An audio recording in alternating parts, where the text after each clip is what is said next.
देखिए, अजीत दादा से आपके राजनीतिक मतभेद हो सकते हैं, लेकिन उनका कट्टर विरोधी भी ये बात कहेगा कि उनसे अच्छा एफिशिएंट और एबल एडमिनिस्ट्रेटर महाराष्ट्र ने नहीं देखा था।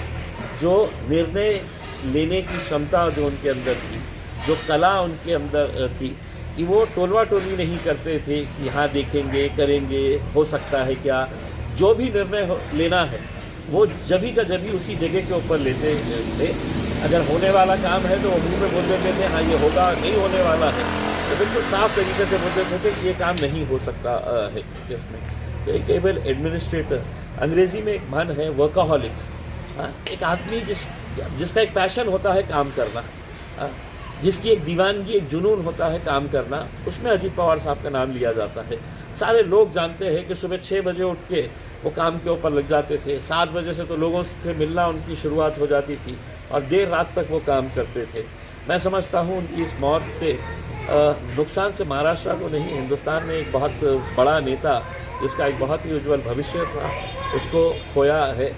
हम आज अपने तरफ से, अपने पार्टी AIMIM की तरफ से हम अपनी श्रद्धांजलि अर्पित करते हैं। इंक्वायरी करने की मांग की जा रही है। संजय राउत ने कहा है कि उन्होंने, देखिए बात स्वाभाविक है कि किसी भी बड़े नेता के जब इस तरह के हेलीकॉप्टर या प्लेन क्रैश के अंदर दुर्घटना होती है तो उसकी इंक्वायरी तो होती ही है। इसमें इस केस के अंदर भी इंक्वायरी होनी चाहिए, क्योंकि एक बहुत बड़ा नेता, अगर किसी की गलती रही है, क्या टेक्निकल फॉल्ट्स था, क्या था, ये सब इंक्वायरी के अंदर आएगा। लेकिन मैं समझता हूँ ये सेकेंडरी बातें हैं।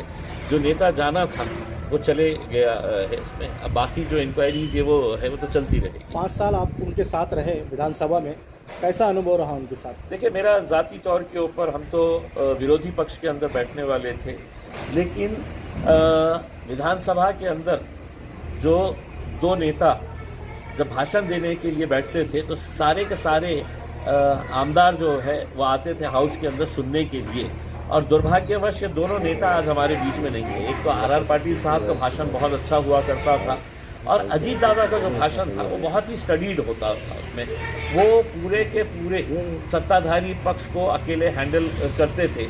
और मेरा तजुर्बा ये था, जब कोई मिनिस्टर जिसको जवाब देना होता था, रिप्लाई करना होता था किसी सवाल के ऊपर, जब अजीत दादा देख लेते थे कि ये मिनिस्टर कंफर्टेबल नहीं है, उसके पास सही तरीके से जवाब अवेलेबल नहीं है, तो जो एक नेता होता है, जो एक गार्डियन होता